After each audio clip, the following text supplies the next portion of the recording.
Año 1300 a.C. Dos grandes imperios luchan por el dominio territorial. El imperio formado por los hititas y el de los poderosos egipcios. En esta lucha interviene Ramsés, un joven faraón arrogante, cuyas arriesgadas tácticas y estrategias militares pusieron su vida y su imperio en grave peligro. El destino de Egipto y de todo Oriente Próximo pende de un hilo cuando los dos imperios se enfrentan en la batalla de Kadés. Una batalla con engaños, traiciones y carros de guerra.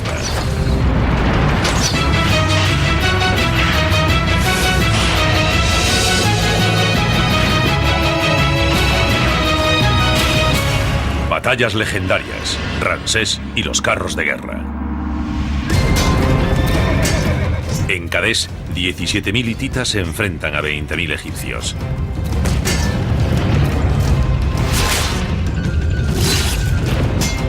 Ambos ejércitos luchan para expandir sus fronteras y para conseguir el control de Oriente Próximo. La batalla de Kadés es una de las más importantes de la antigüedad. Se enfrentaron dos grandes imperios, el hitita y el egipcio, en una zona crucial de operaciones militares cercana a Kadés, en la Siria actual. Egipto está situado en África nororiental. La patria de los hititas, llamada Hattusa, está a unos 1.600 kilómetros de distancia en lo que hoy es Turquía. Pero esa batalla entre las dos superpotencias se produce entre los dos territorios en una zona llamada Amarru, en la Siria actual. Amarru es el cruce de caminos de la antigüedad. Si querías comerciar, tenías que cruzar Amarru. Si querías atacar a alguien, tenías que pasar por allí. Si querías impedir un ataque, tenías que controlar Amarru. Los hititas están capitaneados por un joven rey llamado Mubatalis. Se cree que había cumplido los 30 y es famoso por su astucia en batalla. Los egipcios están dirigidos por el faraón Ramsés II. Ramsés es hijo de Seti I, que fue uno de los grandes faraones guerreros de la historia egipcia. Ramsés llega al trono sobre los 23 años y se ve como continuador de la estirpe de faraones guerreros. Y como los grandes faraones guerreros que lo habían precedido desde la creación del imperio egipcio 200 años antes, Ramsés se considera destinado por la tradición militar egipcia a conseguir dos cosas: asegurar que Egipto nunca vuelva a estar amenazado, que esté seguro, y en segundo lugar, expandir las fronteras del imperio luchando contra los enemigos de Egipto. La tirantez entre los egipcios y los hititas existe desde hace siglos, desde los primeros tiempos de los dos imperios. Egipto surgió alrededor del 3200 a.C. como una serie de asentamientos feudales por todo el fértil delta del Nilo. A lo largo de varios miles de años creció y se expandió, pero permaneció en paz con sus vecinos, lo que tuvo ventajas y desventajas. La ventaja de tener un país próspero y en paz durante tanto tiempo es que adquiere un gran desarrollo en el campo de las artes, la ingeniería, la arquitectura, la pintura, la poesía y la religión. Por esa parte todo va bien. Lo malo es que el mundo que te rodea sigue girando, se producen nuevos avances tecnológicos y tú no participas en ellos. Y mientras no necesites relacionarte con ese otro mundo, no hay problema. Lo que sucedió en el año 1650 a.C. es que los egipcios se llevaron la peor sorpresa de su vida. La sorpresa es un ataque de unos invasores norteños llamados Hyksos. Los Hyksos procedían de las ciudades-estado de Canaán y Siria. Esos invasores norteños entran en Egipto dejando un reguero sangriento de destrucción. Egipto estaba prácticamente aislado de las grandes influencias del mundo exterior. Así que la invasión fue una sorpresa tremenda, sacudió los cimientos de la sociedad egipcia y la cambió para siempre. Los Hyksos ocuparon Egipto durante casi 80 años. Finalmente los egipcios se rebelan y luchan durante 30 años para liberarse. Con el tiempo logran echar a los Hyksos, pero la influencia norteña continúa vigente. Una de las consecuencias positivas de la ocupación de Egipto por los invasores del norte fue la aportación de su logística militar muy superior a la del ejército egipcio. Los egipcios adoptaron el uso de nuevas armas de lucha cuerpo a cuerpo y un nuevo modo de moverse por el campo de batalla. El carro de guerra de 2 hombres.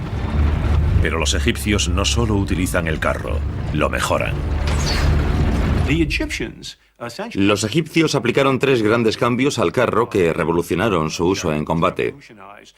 El primero fue desplazar el eje y las ruedas del centro del carro, como los utilizados por los norteños, y colocarlos en la parte de atrás.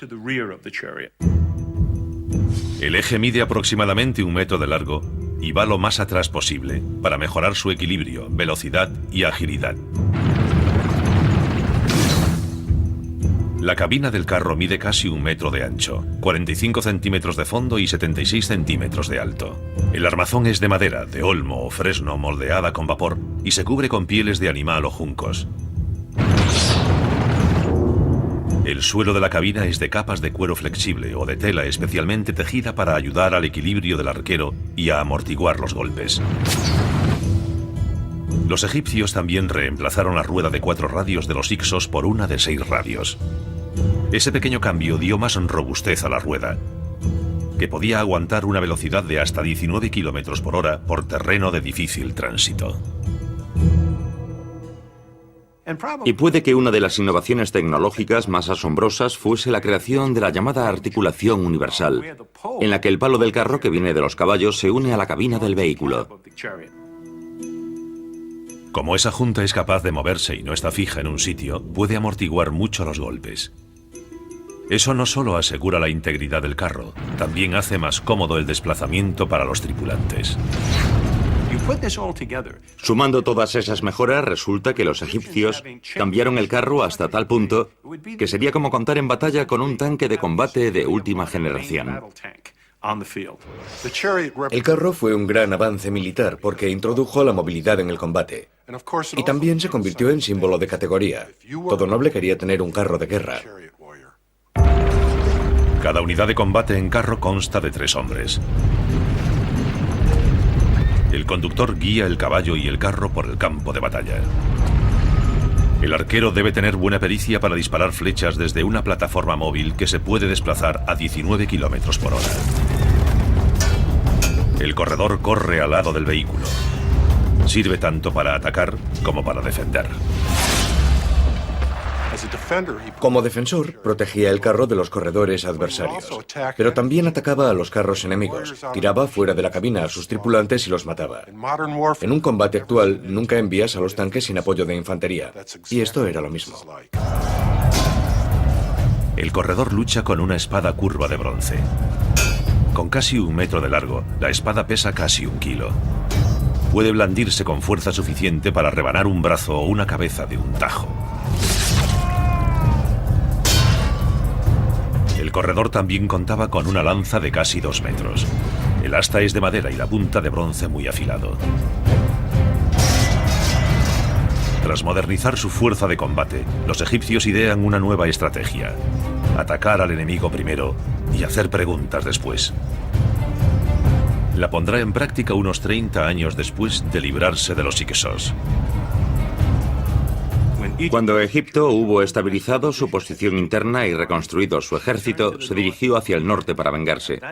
Y en ese momento tenemos la formación del Imperio egipcio y el inicio de su expansión hacia el norte por Canaán y lo que ahora es Líbano y Siria. Los veloces y ágiles carros egipcios les dan gran ventaja cuando se expanden por el norte y derrotan a la mayoría de sus enemigos. Pero cuando empiezan a expandirse hacia lo que hoy es Siria, se encuentran con los hititas, que también están expandiendo su territorio y también tienen carros. Egipto y Atusa están separados por casi 1.600 kilómetros, pero ambos se amenazan mutuamente y ven el territorio entre Egipto y Atusa como una barrera de separación esencial. En un principio, la zona de separación es, por supuesto, solo eso, una zona que es prescindible, no es territorio patrio. Pero pasado el tiempo, ¿qué ocurre? La defensa de esa zona acaba casi identificada con la defensa de la patria, así que acabas luchando por ella sin parar. Durante siglos, los egipcios y los hititas derramaron sangre mutuamente en pequeñas escaramuzas al enfrentarse por las incursiones en la zona de separación. A veces es un combate de infantería, pero otras veces participan los carros.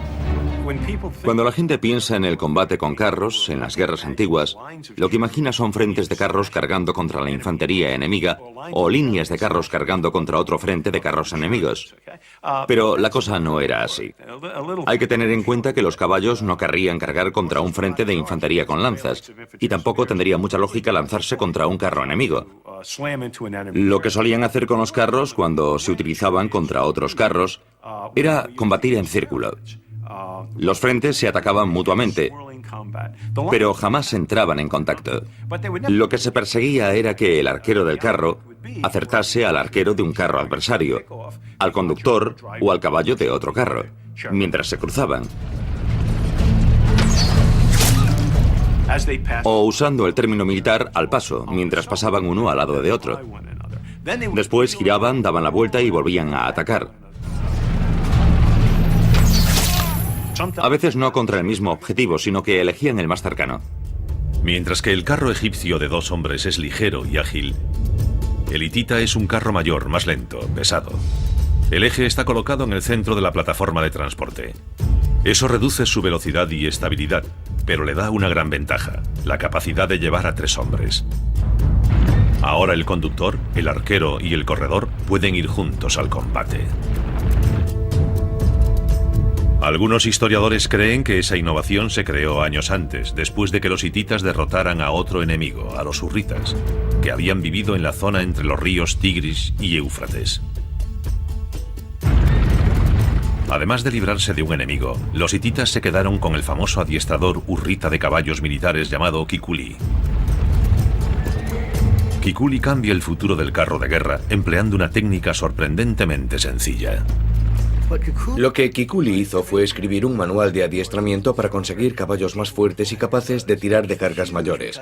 Fue muy importante porque permitió crear un carro totalmente nuevo y una nueva forma de luchar con él. Con los carros de 2 hombres, el corredor tenía que correr al lado del vehículo. Eso mermaba la velocidad y la distancia que podían cubrir, porque el corredor, que era la principal defensa del carro, acababa completamente agotado. Pero los caballos adiestrados de Kikuli eran capaces de tirar de un carro mayor con 3 hombres a bordo. Tanto los egipcios como los hititas perfeccionaron y transformaron sus carros en armas mortíferas.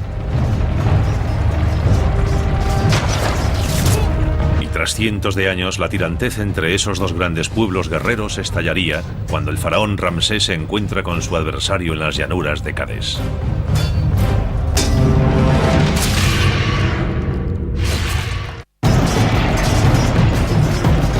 Dos ejércitos, el egipcio y el hitita, se disponen a librar una de las batallas más importantes de la antigüedad, la batalla de Kadesh. Kadesh está situada a medio camino de 2 imperios, en la Siria actual. Durante muchos siglos, los egipcios y los hititas realizaron pequeñas escaramuzas para conquistar esa zona, porque para ambos tenía importancia táctica y estratégica. Las escaramuzas en las fronteras de ambos imperios, el hitita y el egipcio, se produjeron de modo intermitente durante unos 30 años y nunca llegaron a conseguir nada en claro. Son simples escaramuzas fronterizas, nada serio. Pero mientras se están produciendo esas escaramuzas en territorio egipcio, sucede algo extraño que, curiosamente, da inicio a una serie de reacciones en cadena que, a su vez, acabarán produciendo el enfrentamiento de los 2 imperios en la batalla de Kadesh. Esa reacción en cadena empieza con la muerte del famoso faraón Tutankamón en el año 1323 a.C. Tutankamón muere, y según las leyes egipcias, su viuda puede elegir un nuevo marido. En la cultura egipcia es la mujer quien transmite el linaje real, no el hombre. Así que ella puede casarse con quien quiera, incluso con un plebeyo. Su reacción, que hoy se consideraría una locura y por aquel entonces también se consideró así, fue escribir una carta al rey de los hititas para decirle: envíame a uno de tus hijos, me casaré con él y será el faraón. Mi marido ha muerto y no tengo hijos. Dicen de vos que tenéis muchos hijos. Enviadme a uno de ellos para que sea mi esposo. No deseo tomar a un súbdito mío como marido. La viuda de Tutankamón pensaba que a su esposo lo habían asesinado sus propios súbditos. Durante muchos años, Egipto sufrió grandes enfrentamientos internos entre los politeístas tradicionales, que creían que la religión nacional debería seguir adorando a varios dioses, y los monoteístas, que creían en un solo dios. Fue una época muy sangrienta en Egipto. La guerra civil estalla por todo Egipto y se producen miles de muertos. Algunos creen que Tutankamón es una de las víctimas. En este momento de la historia egipcia, los politeístas tenían más poder en Egipto y también eran enemigos de la viuda de Tutankamón. Así que, ¿cuál fue la solución? ¿Acabar con el imperio? ¿Hacer faraón a un príncipe hitita? Algo inaudito. Todo Oriente Próximo habría cambiado por completo. Si los hititas consiguen hacerse con Egipto y sus territorios, controlarán todas las rutas comerciales y los puntos de ataque militar desde Egipto a Mesopotamia. Bien consciente de las ventajas políticas, el rey hitita accede al matrimonio acordado y envía a uno de sus hijos pequeños a Egipto. Lo que ocurre a continuación es la chispa que provoca la batalla de Cadés.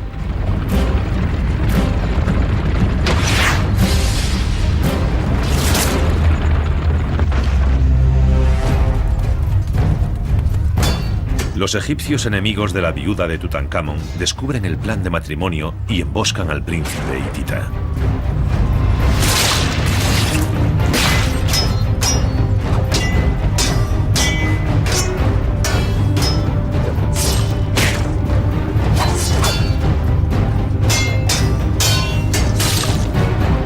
El príncipe hitita nunca llega a pisar suelo egipcio. Después muere la viuda de Tutankamón. Algunos dicen que asesinada.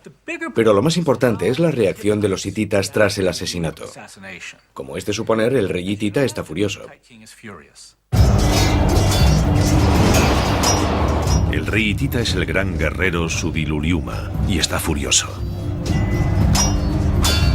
Su deseo de vengar la muerte de su hijo hace que reanude la guerra contra Egipto. Pero esa no es la única razón. Subiluriuma no es tonto. No va a permitir que la muerte de su hijo influya en la política exterior del imperio. No obstante, es una buena excusa para volver a luchar por la valiosa zona de Amarru. Subiluriuma lucha con sus tropas contra Egipto durante casi una década. Pero alrededor del año 1322 a.C., el rey hitita cae abatido. No por la espada de un enemigo, sino por un enemigo invisible mucho más mortífero. Hubo un enfrentamiento en el que una guarnición egipcia fue derrotada por las tropas hititas, que hicieron algunos prisioneros. Al parecer llevaron a los prisioneros a territorio hitita, lo que hoy es Turquía. Y hay datos que indican que algunos de los prisioneros estaban infectados con algún tipo de virus. Y ese virus no solo infectó a algunos soldados hititas, sino que se propagó por toda Anatolia y gran parte de Oriente Próximo.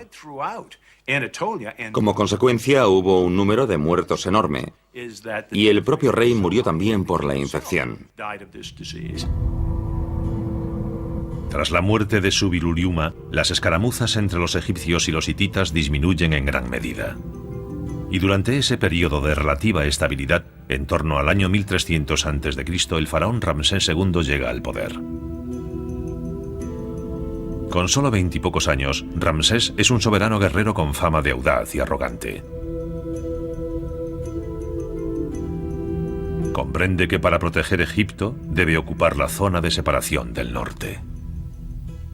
Ramsés procede de una estirpe militar y se ve a sí mismo no solo como el faraón del período en el que gobierna, sino como el continuador de esa estirpe de grandes faraones guerreros que existe desde que el imperio egipcio se crea 200 años antes.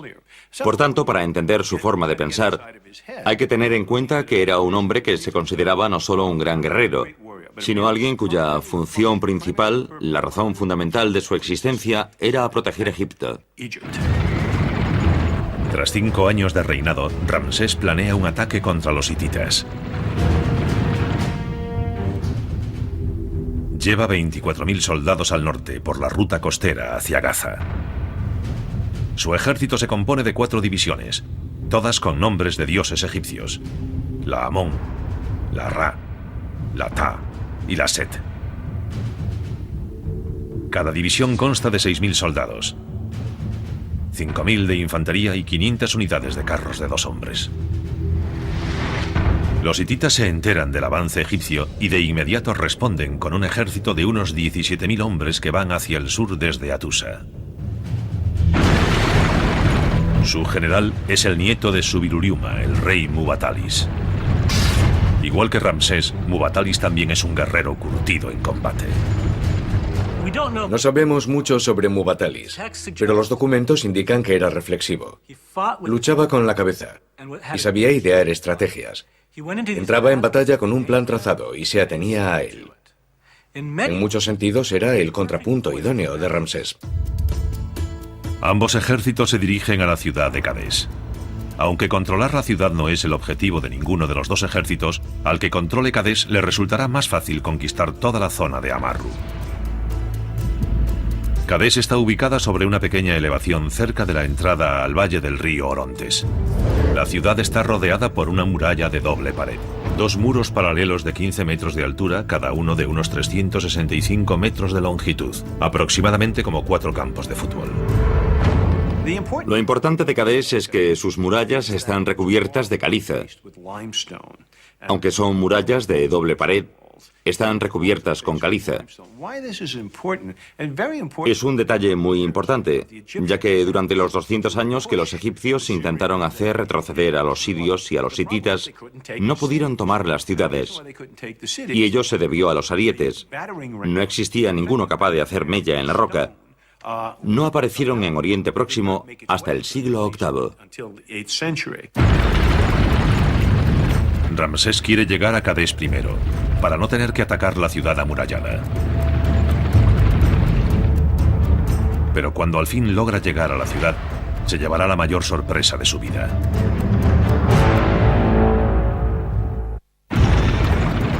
El faraón egipcio Ramsés II lleva a 24.000 soldados para atacar a los hititas. Se dirigen a Amarru, una zona estratégica entre los dos imperios. Cerca de la ciudad de Biblos, Ramsés divide sus tropas. Él en persona dirige 3 divisiones, la Amón, la Ra y la Ta, por el río Litani. Esos 18.000 soldados se acercan a la ciudad estratégica de Kadesh desde el sur. Ramsés envía 6.000 soldados, la división Set, hacia el norte por la costa. Cruzarán la montaña del Líbano y se acercarán a Kadesh por el noroeste. Lo que Ramsés intenta hacer es un movimiento de tenaza contra la ciudad. La tropa más nutrida sube por el valle y viene por aquí. Y por el oeste se acerca una tropa menos numerosa a la ciudad de Kadesh. Y ese es el plan estratégico. Se trata de una gran operación. El ejército de Ramsés ocupa 24 kilómetros en marcha, de 4 en fondo. Necesita unas 4.000 mulas para el transporte. Cada soldado necesita más de 1 kilo de grano diario transformado en pan y de 3,5 a 4 litros de agua. En una marcha que dura más de un mes, el 17% del contingente se perdería debido a fracturas de huesos, infecciones pulmonares, etc. Es un éxito desplazar un ejército de más de 20.000 hombres unos 800 kilómetros y que llegue en condiciones de luchar. Tras una marcha agotadora de 40 días, Ramsés y sus 3 divisiones acampan a 16 kilómetros al sur de la ciudad de Kadesh, cerca del bosque de Robabi. Pero decir que las 3 divisiones de Ramsés acampan juntas no es del todo exacto. Sí, todas paran al mismo tiempo, pero son muchos soldados. Así que los de atrás están a 24 kilómetros de Ramsés, que va en vanguardia. Ramsés ahora está bastante adentrado en Amarru, y los hititas podrían estar en cualquier parte, sea porque no envía patrullas de reconocimiento o porque no descubren nada. Ramsés no tiene información sobre dónde están los hititas. Cerca del campamento de Ramsés, las patrullas egipcias capturan a los beduinos de la zona, esperando sonsacarles la situación del ejército hitita. Por inscripciones de templos sabemos que Ramsés tenía un león de mascota que se llevaba con él en las campañas. Se dice que ese león se usaba para, por así decirlo, alentar la cooperación.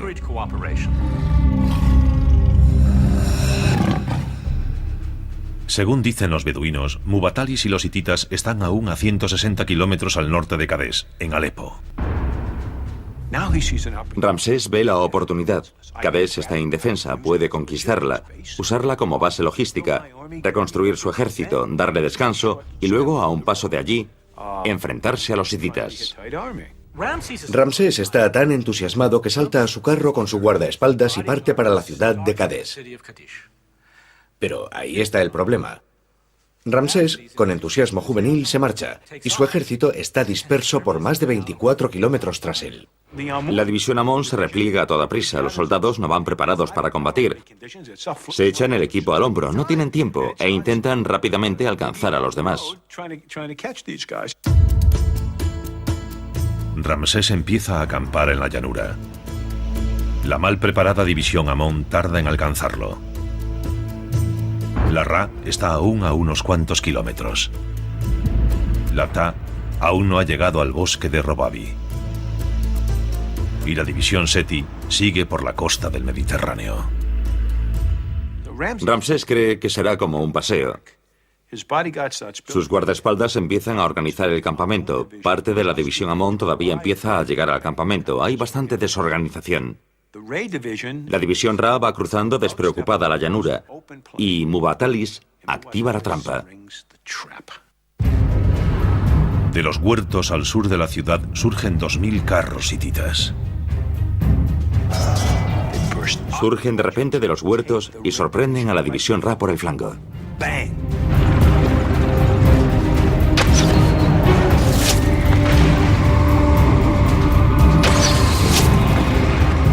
Imagínense volverse y ver miles de carros hititas. Hasta para un ejército bien disciplinado como el egipcio sería aterrador.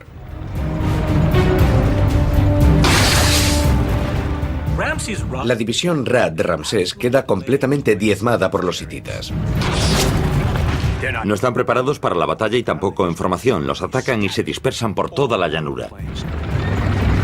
Los guías de los carros hititas recorren el caótico campo de batalla, mientras los arqueros lanzan sus flechas con mortífera precisión.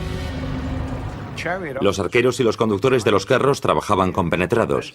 Para ellos se adiestraban juntos y sus caballos se adiestraban juntos, en todo momento, hora tras hora, sin descanso. Tanto los arqueros hititas como los egipcios usan un arco compuesto hecho de madera, asta y tendón de buey, unidos por laminado. El arco compuesto resulta ser un arma estupenda. Tiene gran capacidad de penetración y es muy preciso en manos de un buen arquero.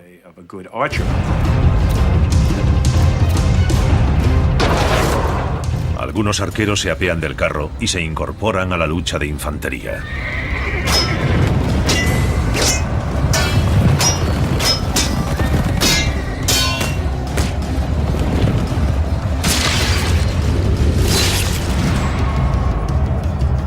Algunos historiadores creen que el rey hitita Mubatalis está ya dentro de Cadés y ha organizado este ataque sorpresa. La información de los beduinos era falsa. El ejército de Ramsés está desprevenido. El plan de Mubatalis es brillante.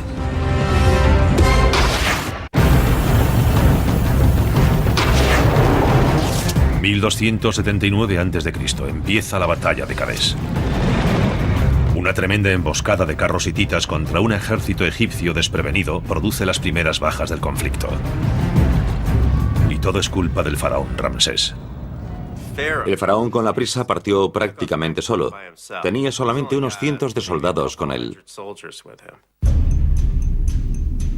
Unos espías beduinos habían engañado a Ramsés diciéndole que los hititas estaban a 160 kilómetros al norte, en Alepo, cuando en realidad estaban ya en la ciudad de Cadés.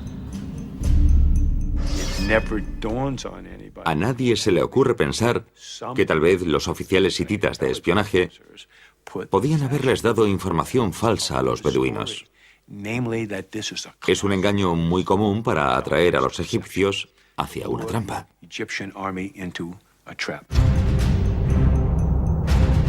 Cuando Ramsés parte para conquistar la ciudad, deja a su ejército desorganizado y disperso tras él a lo largo de 24 kilómetros. Al mismo tiempo, 2000 carros hititas se dirigían con sigilo hacia el sur por la zona oriental del río Orontes. Se ocultaron en los huertos y después sorprendieron a la división Ra. Lo que pasa en el campo de batalla cuando la táctica o la situación cambia es que, si no tienes cuidado, dejas que el éxito operativo marque los objetivos estratégicos. Empiezas a cambiar los objetivos, lo cual es un error. Y en este caso eso es justo lo que le pasa a Ramsés. Al ver la oportunidad de conquistar Kadesh, no es capaz de resistirse y se mete de lleno en la trampa de los hititas. Algunos historiadores creen que la clave del éxito de la emboscada de Mubatalis es el carro de 3 hombres. Gracias a los caballos bien adiestrados que poseen gran resistencia, en el carro hitita puede ir el conductor, el arquero y el corredor. Eso permite que la unidad de carros cubra los 4 kilómetros desde la ciudad a los huertos con rapidez, sin agotar a los corredores, la principal defensa de los carros. No se creía que los carros pudiesen ser tan veloces. En la antigüedad jamás se habían visto carros como los que los hititas utilizan en Kadesh. Estoy convencido de que la innovación del carro de 3 hombres cambió totalmente el modo de luchar. Y también creo que en Kadesh el éxito del ataque hitita se debió en gran medida a ese tipo de carro. En el ataque sorpresa mueren miles de soldados egipcios. Ramsés observa la carnicería desde su campamento. Ramsés está a unos 3 kilómetros al norte del lugar de la emboscada. Su única defensa es la desorganizada división Amón, que está próxima a su campamento. A unos 24 kilómetros al sur está la tercera división egipcia, la Ptah. Y en algún lugar al oeste está la división Set, que se aproximaba por la costa. Por tanto, Ramsés está en un verdadero apuro porque su ejército está muy disperso.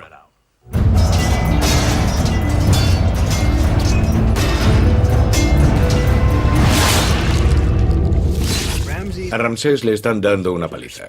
Sus tropas están dispersas, es un caos. Si los hititas llegan hasta Ramsés, eso podría mutilar al imperio egipcio. Y Ramsés es el siguiente objetivo de los carros hititas.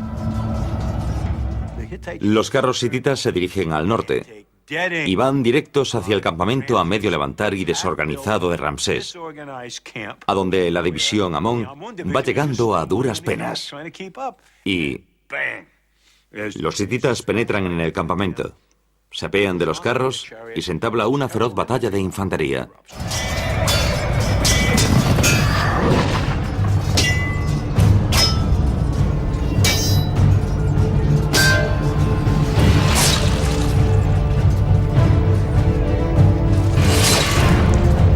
Los hititas castigan a los egipcios.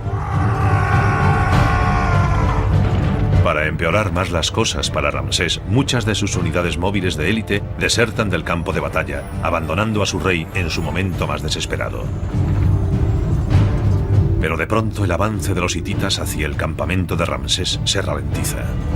En vez de continuar avanzando hacia el faraón egipcio, muchos de los hititas paran y empiezan a saquear el campamento. Pero ese no es el mayor problema.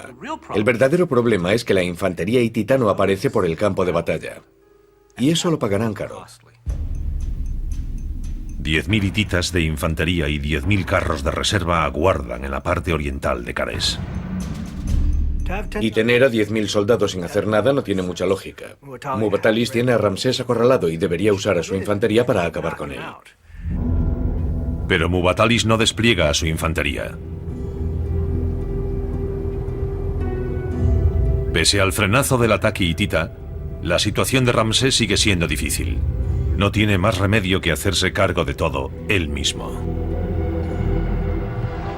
Ramsés no es un guerrero inexperto. Ha llevado a su ejército a esa trampa y está preparado para sacar de allí a los soldados que le quedan. Así que él y algunos de su guardia de infantería, que más o menos es lo que queda de la división Amón, marchan a la batalla. Hay quien comenta que era un fanfarrón, pero era un soldado de primera. Lo que hizo fue reunir los carros que le quedaban, reúne lo que queda de la Amón, localiza una zona del ataque hacia el noroeste, que probablemente era la más vulnerable, y la ataca.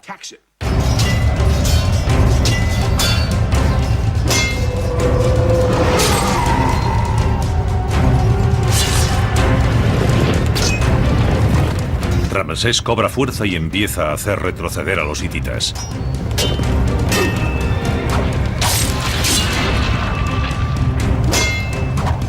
Pero sus tropas están demasiado dispersas para lograr un resultado importante.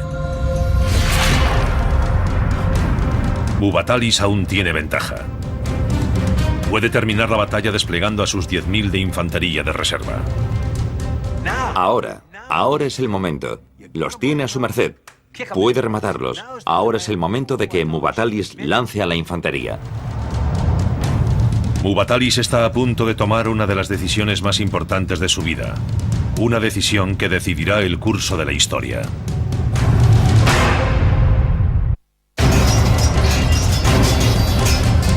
La lucha entre los egipcios y los hititas ha llegado a su momento decisivo.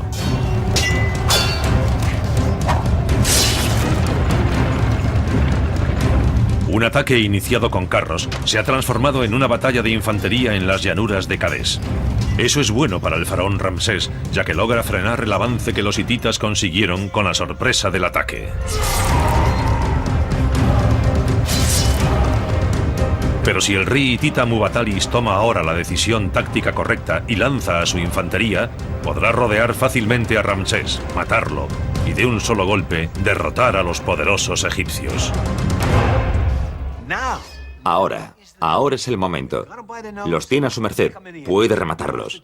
Ahora es el momento de que Muwatallis lance a la infantería.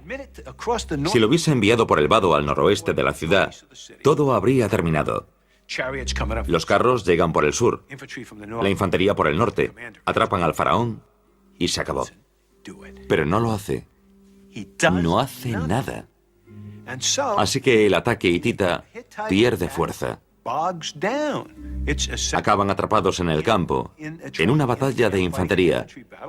Muwatallis desaprovecha la ventaja de la sorpresa y la agilidad. Está atascado en una batalla de infantería.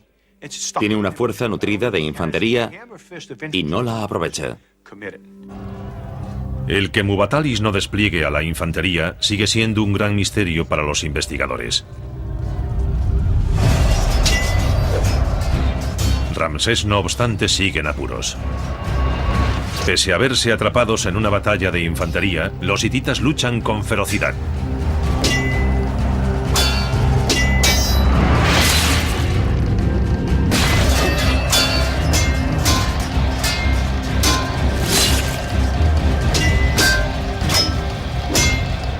Pero Ramsés sigue teniendo suerte. Justo en el momento adecuado, marchando a través del paso, a través de las montañas del Líbano hacia la llanura de Kadesh, se acerca la segunda división egipcia, la Set, justo a tiempo para ayudar a Ramsés. La división Set de Ramsés, que venía desde Egipto por la costa, al fin llega a Kadesh. La división Set cuenta con 5.000 soldados de infantería y 500 carros. Ramsés ahora tiene la tropa que necesita para hacer retroceder a los hititas a través del río Orontes. En las llanuras cercanas a Kadesh se disputa una batalla de infantería y carros.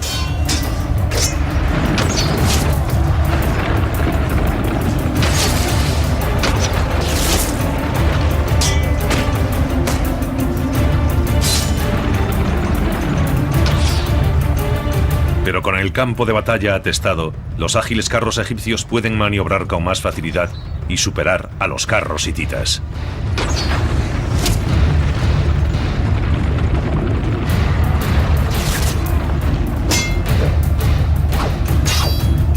Ramsés ha logrado cambiar las tornas.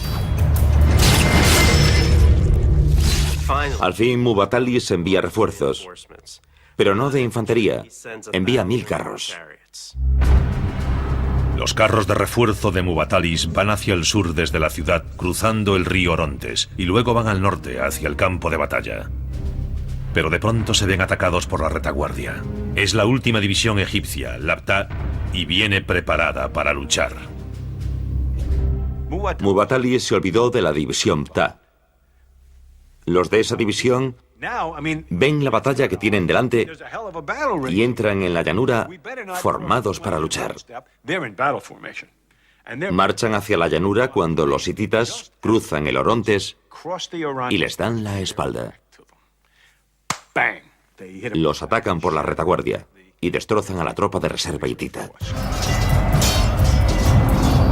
Los hititas caen en una trampa. Ramsés, lo que queda de la división Amón y la división Set atacan por la vanguardia. Y la división Ta ataca por la retaguardia. Muwatallis cometió un grave error, el de no enviar mejores efectivos después de los malos. Si vas a usar efectivos, lo haces para conseguir la victoria, no para evitar una derrota. Y él optó por la segunda opción.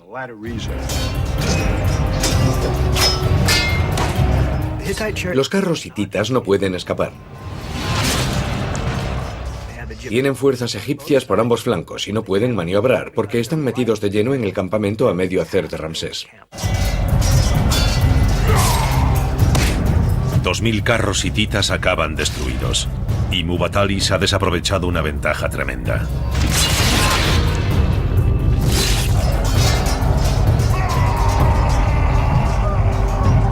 Pero pese a la capacidad de Ramsés de cambiar las tornas, los egipcios también han sufrido grandes pérdidas. En la división Amón están casi todos muertos. Muchos de la división Ra también han muerto o están dispersos. Perdió la mitad de sus soldados y gran parte de al menos 2 divisiones de carros. Unos 1000 carros, tal vez más. Así que ha sido un mal día para ambos bandos. El sol se pone sobre el campo de batalla, lleno de caballos muertos y moribundos, y de soldados que gritan. Los hititas se retiran a su base, detrás de Kadesh. Los egipcios no los persiguen. Al día siguiente, Muwatallis le envía un mensaje a Ramsés. Le dice que ninguno de los dos ha ganado nada, que dejen la cosa por ahora y que ya volverán a enfrentarse más adelante. Ramsés acepta, no tiene elección, no puede avanzar hacia el norte de Kadesh. Pero eso no impide que Ramsés se autoproclame como vencedor. Ordena que se esculpa su gran victoria en la batalla de Kadesh en monumentos por todo Egipto. Ramsés registra la batalla de Kadesh como una gran victoria personal. No obstante, hay cantidad de fuentes y de restos arqueológicos que indican que exageraba. Pero si pensamos que al final logró salvarse a sí mismo y al ejército de lo que pudo haber sido una aniquilación completa, su versión del resultado tiene cierta lógica. Antes de que Ramsés regrese a Egipto, se ocupa de un último asunto. Ramsés reunió a los comandantes de las unidades de carros que habían desertado durante el ataque. Les obligó a arrodillarse con las manos atadas a la espalda. Y él mismo decapitó a algunos de los hijos de los nobles más poderosos de Egipto.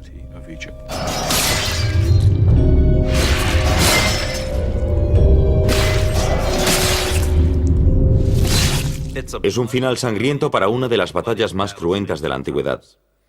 Y Ramsés se asegura de que su ejército vea el precio de la deslealtad. Ramsés aprende de los errores que cometió en Kadesh.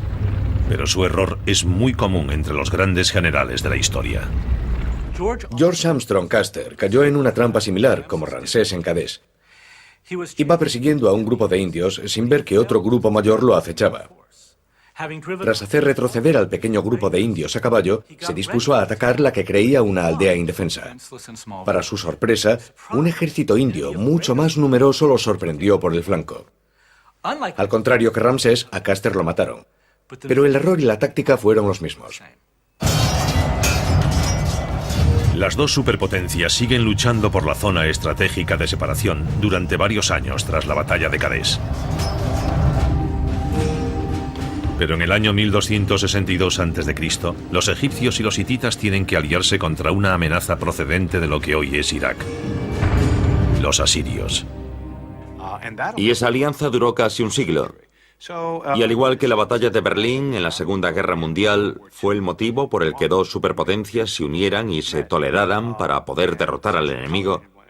Lo mismo ocurrió con la batalla de Kadesh. La batalla de Kadesh no fue la victoria aplastante que Ramsés hizo creer a su pueblo que fue. Pero cuenta la historia de un joven monarca atrevido que se precipita a entrar en batalla y se ve sorprendido, pero logra recuperarse para salvarse a sí mismo y a su imperio.